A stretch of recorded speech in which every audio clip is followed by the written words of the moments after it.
Assalamualaikum warahmatullahi wabarakatuh. Perkenalkan, nama saya Mariska Sulistiawati dengan NIM 64220 dari kelas 646B01. Di sini saya akan mempresentasikan hasil analisis penelitian yang berjudul Pengaruh Gaya Kepemimpinan dan Kompensasi terhadap kinerja karyawan pada PT Bintang Komunikasi Utama.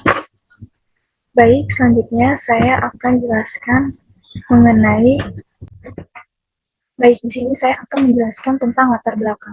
Dalam latar belakang penelitian ini, dimulai dari umum, kemudian meruncut ke alasan. Dari umum latar belakang ini adalah manajemen merupakan proses pengorganisasian, peraturan, pengelolaan sumber daya manusia, sampai dengan pengendalian agar bisa mencapai tujuan dari suatu kegiatan.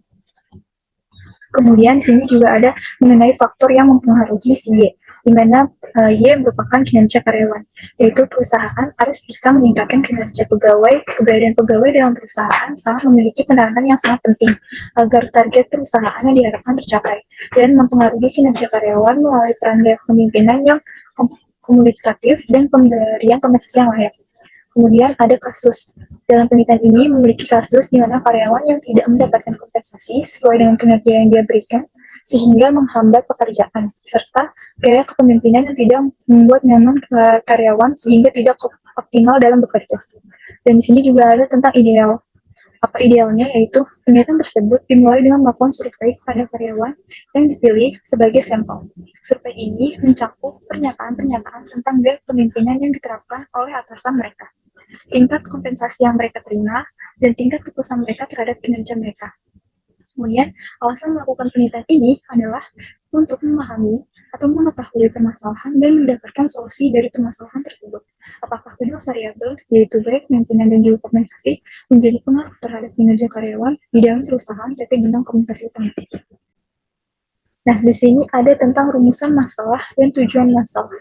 Rumusan masalahnya yaitu ada pengaruh terhadap gaya kepemimpinan terhadap kinerja karyawan PT Bintang Komunikasi Utama, kemudian apakah ada pengaruh kompensasi terhadap kinerja karyawan pada PT Bintang Komunikasi Utama, dan apakah ada pengaruh terhadap gaya kepemimpinan dan juga kompensasi terhadap kinerja karyawan pada PT Bintang Komunikasi Utama. Dan di sini ada tujuan masalah, di mana tujuannya itu untuk mengetahui apakah ada pengaruh gaya kepemimpinan terhadap kinerja karyawan pada PT Bintang Komunikasi Utama, kemudian juga untuk mengetahui apakah ada pengaruh antara kompensasi dan pengaruh terhadap kinerja karyawan pada PT Bintang Komunikasi Utama, kemudian juga untuk mengetahui apakah ada pengaruh antara gaya kepemimpinan dan kompensasi terhadap kinerja karyawan pada PT Bintang Komunikasi Utama. Selanjutnya di sini ada manfaat penelitian.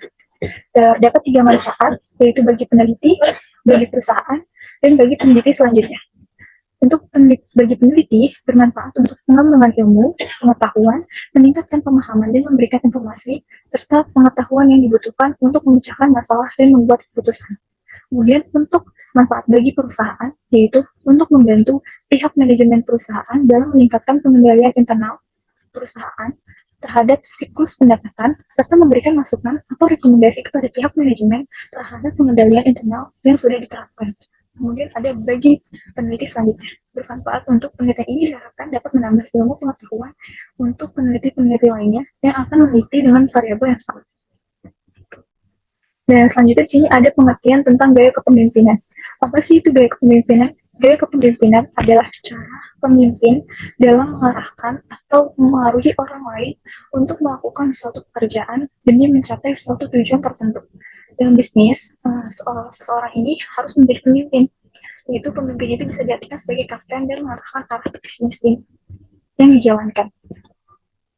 Selanjutnya di sini ada dimensi dan indikator pada gaya kepemimpinan. Terdapat 4 dimensi dalam gaya kepemimpinan, yaitu sikap pemimpin, temperamen, ketepatan pendelegasian wewenang, dan juga kepemimpinan partisipasi.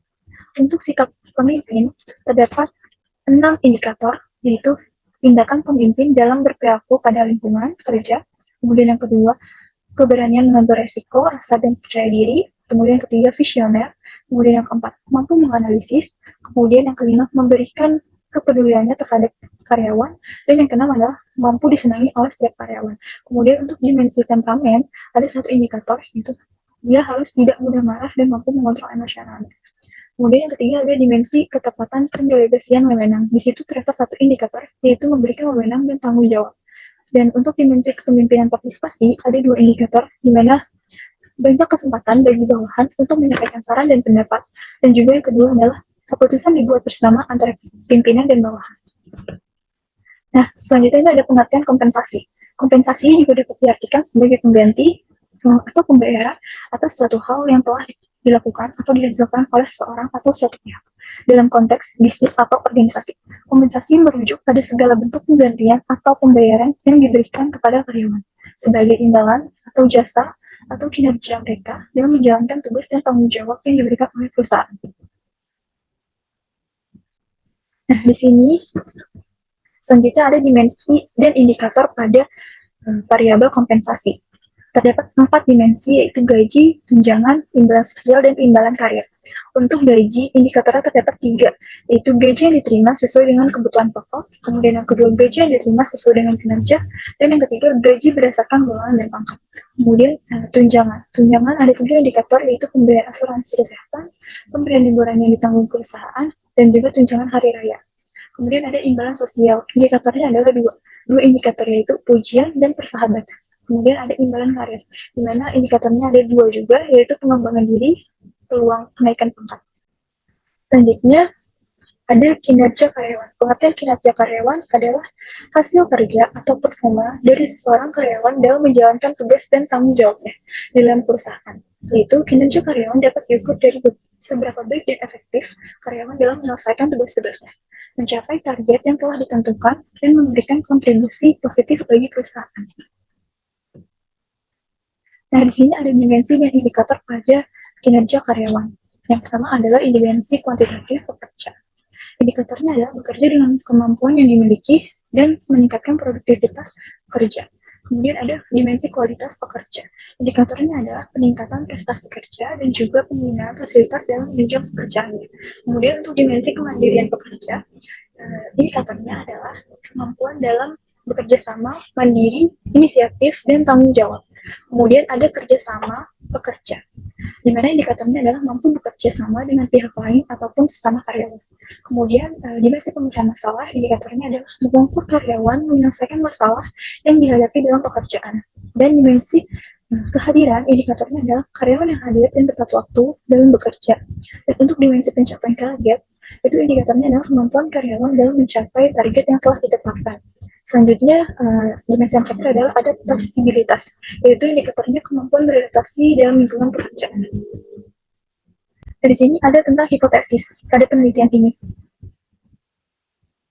Berdasarkan kajian teori, maka hipotesis yang digunakan dalam penelitian ini adalah terdapat 3 hipotesis, yaitu untuk gaya kepemimpinan, HO-nya tidak terdapat pengaruh gaya kepemimpinan terhadap kinerja karyawan PT Bintang Komunikasi Utama.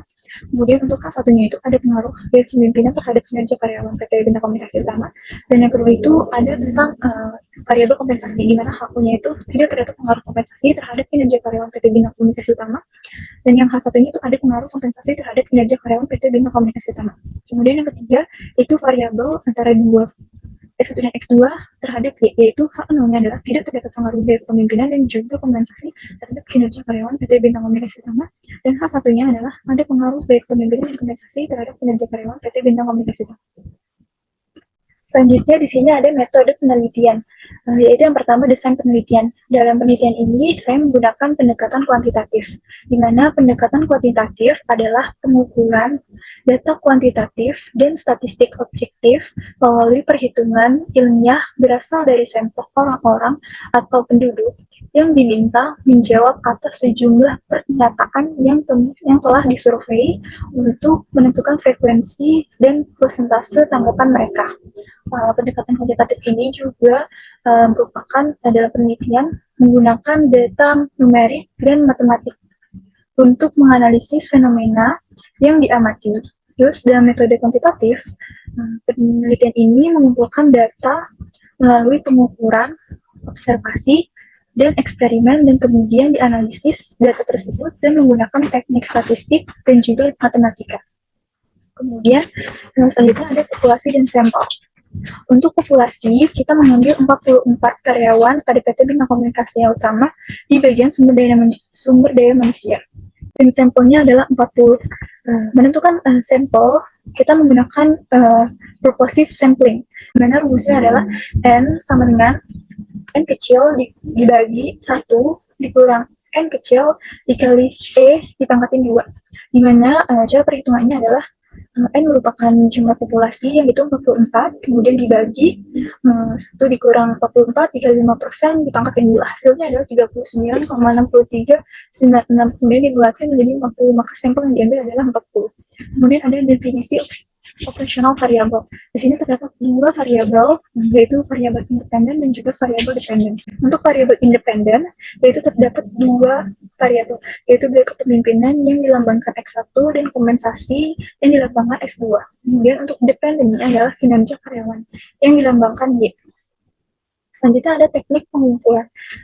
Untuk penelitian ini, pengumpulan datanya menggunakan kuesioner, di mana membuat pernyataan melalui indikator dan dimensi, kemudian disebarkan kepada karyawan PT Bintang Komunikasi Utama. Dan selanjutnya ada teknik analisis data, di mana ada beberapa uji yang harus diuji dalam penelitian ini menggunakan, yaitu 1 uji instrumen, di mana uji instrumen itu terbagi menjadi 2 uji, yaitu uji reliabilitas dan juga uji validitas.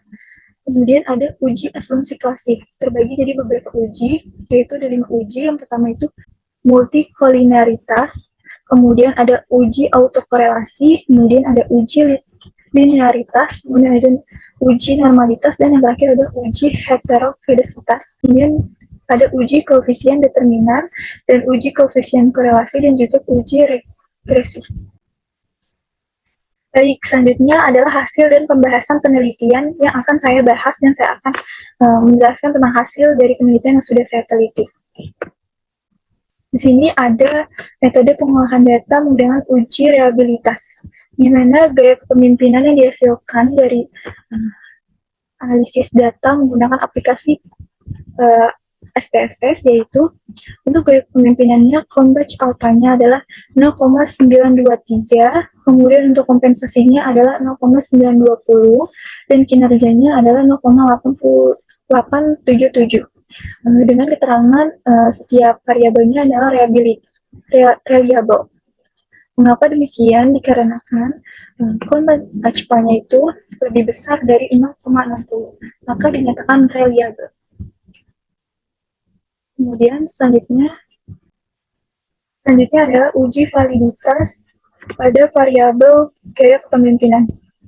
Di sini untuk menentukan valid atau tidaknya, yaitu menggunakan apabila R hitung itu lebih besar dari R tabel, maka dinyatakan bahwa data atau indikator tersebut adalah valid.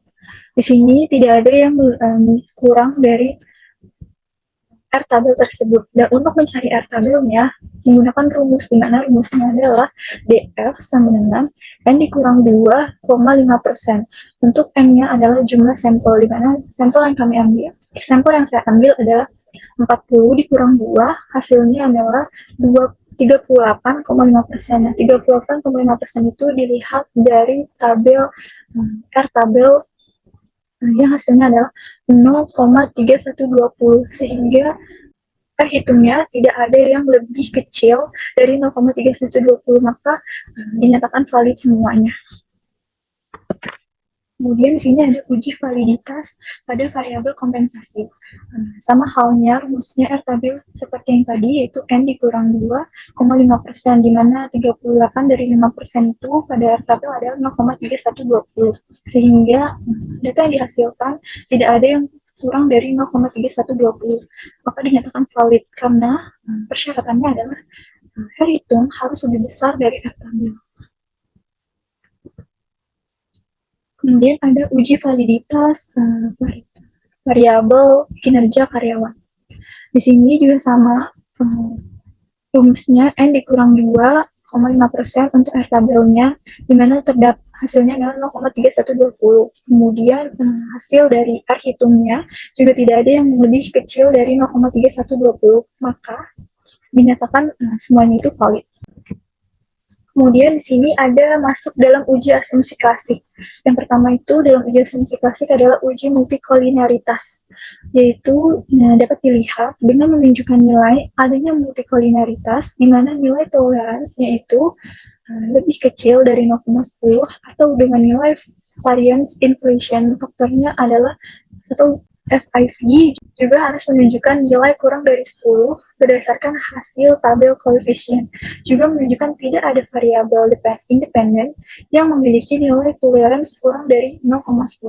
Serta berdasarkan hasil nilai FIV menunjukkan juga nilai kurang dari 10, yakni 3,353. Jadi dapat disimpulkan bahwa tidak ada multikolinaritas antara variabel independen dalam model regresi. Selanjutnya ada uji autokorelasi. Di sini dihasilkan Durbin-Watsonnya adalah 1,871, yaitu pengambilan keputusan ada tidaknya autokorelasi di mana persyaratan dalam uji asumsi klasik ini ketika tidak terdapat autokorelasi di mana dirumuskan dengan DU harus lebih kecil dari D dan D harus lebih kecil dari 4 dikurang DU. Maka untuk menentukan DU-nya, rumusnya adalah N, K, 5%. Dan N-nya itu merupakan jumlah sampel, K-nya itu jumlah variabel independen, dan 5% itu dari tingkat erositas. Maka hasilnya adalah N adalah 40 sampel yang kita ambil, 2 yaitu variabelnya baik permintaan dan juga kompensasi, jadi ada 2,5%. Hasilnya adalah 1,6 ribu. Dan untuk nilai D-nya dapat dihasilkan dari Durbin-Watson ini menggunakan SPSS sebesar 1,871. Dan untuk 4 dikurang DU-nya, yaitu 4 dikurang 1,6 ribu, sama dengan hasilnya adalah 2,4. Jadi dapat dirumuskan atau dianalogikan bahwa 1,6 ribu itu artinya lebih kecil dari 1,871 dan 1,871 lebih kecil dari 2,4. Maka dari hasil persyaratan uji autokorelasi dapat dinyatakan dan disimpulkan bahwa tidak dapat menolak si HO, berarti tidak adanya autokorelasi. Selanjutnya ada uji asumsi klasik pada uji heterokedesitas. Ini merupakan grafik scatter plot, di mana pada grafik ini dapat dilihat bahwa titik-titik pada grafik tersebut atau pada gambar tersebut tersebar baik di atas maupun di bawah angka 0 pada sumbu Y, yaitu kinerja karyawannya. Kemudian maka sesuai dengan dasar analisis dapat disimpulkan atau dapat dinyatakan bahwa hasil penelitian ini tidak terjadi heterokedesitas yang pada metode regresi, sehingga metode regresi layak dipakai untuk memprediksi kinerja karyawan dengan variabel gaya kepemimpinan dan juga kompensasi.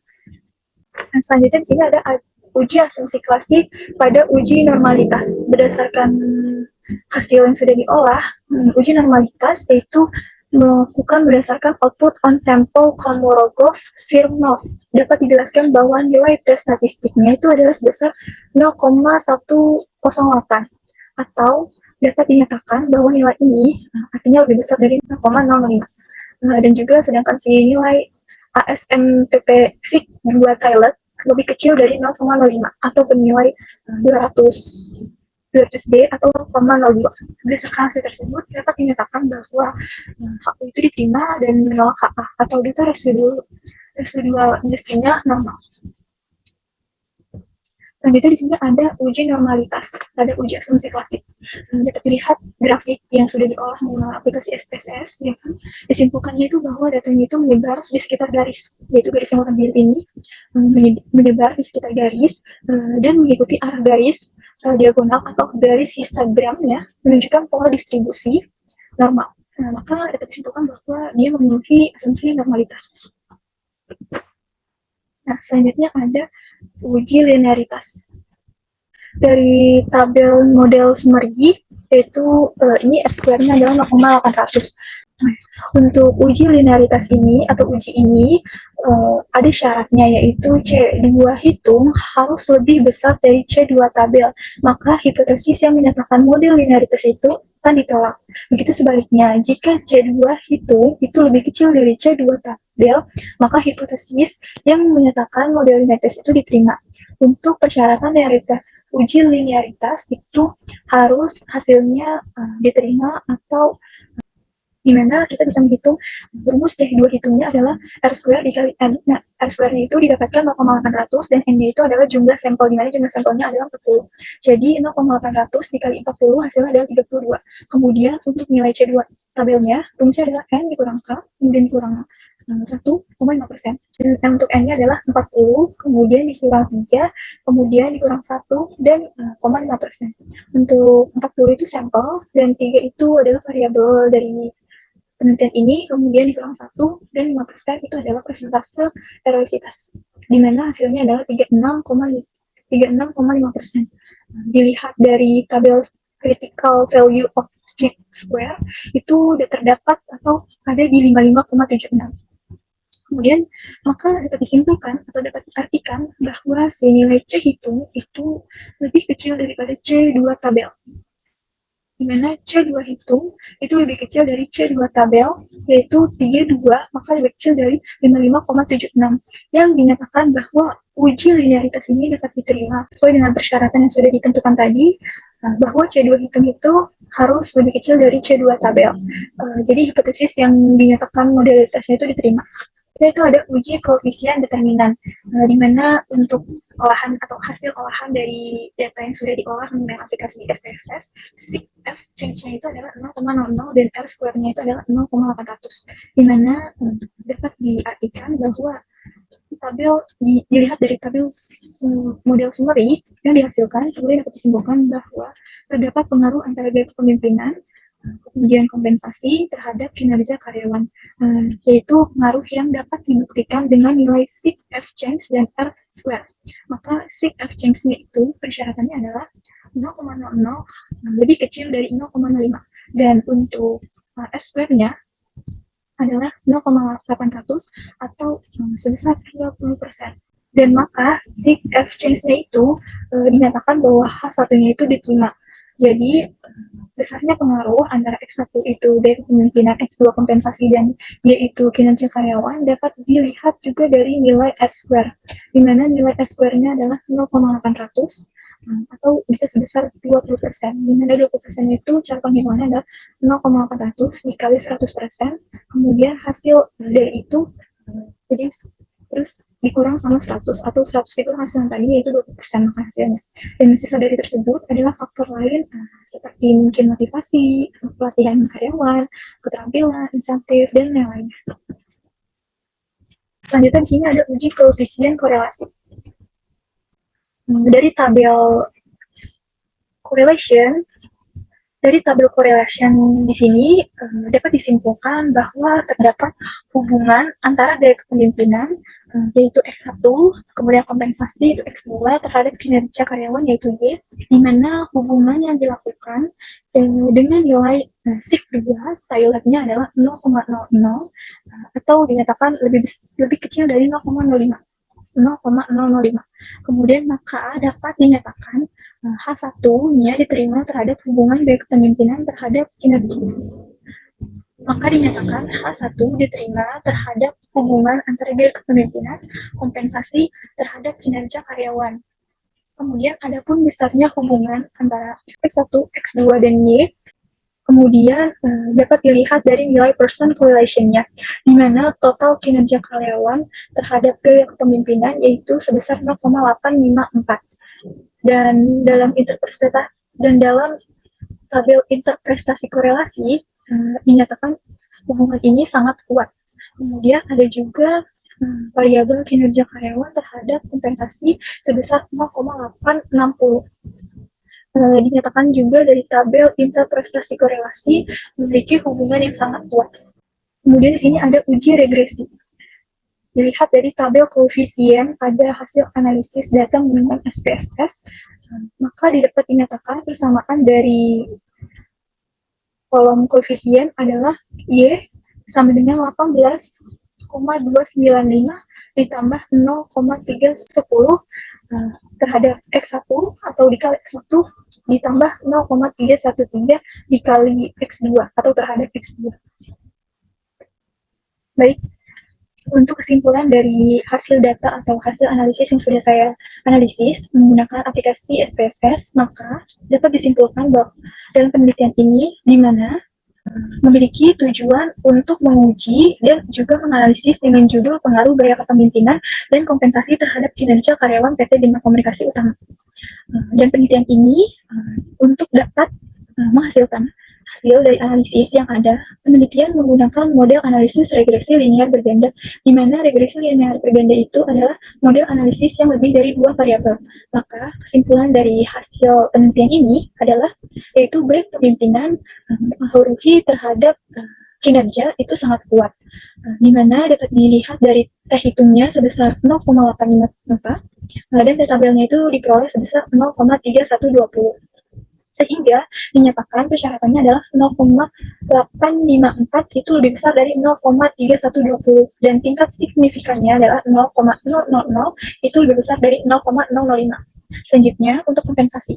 Kompensasi juga mempengaruhi sangat kuat terhadap kinerja karyawan pada PT Bintang Komunikasi Utama dengan teh hitungnya diperoleh sebesar 0,860 dan teh tabelnya itu diperoleh 0,3120.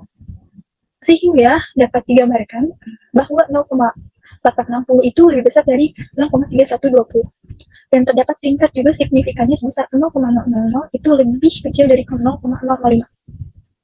Kemudian juga variabel-variabel yang ada yaitu kepemimpinan, kompensasi terhadap kinerja karyawan itu juga memiliki hubungan yang sangat kuat terhadap variabel dependen yaitu kinerja karyawan dengan hasil yang dapat melebihi 0,99.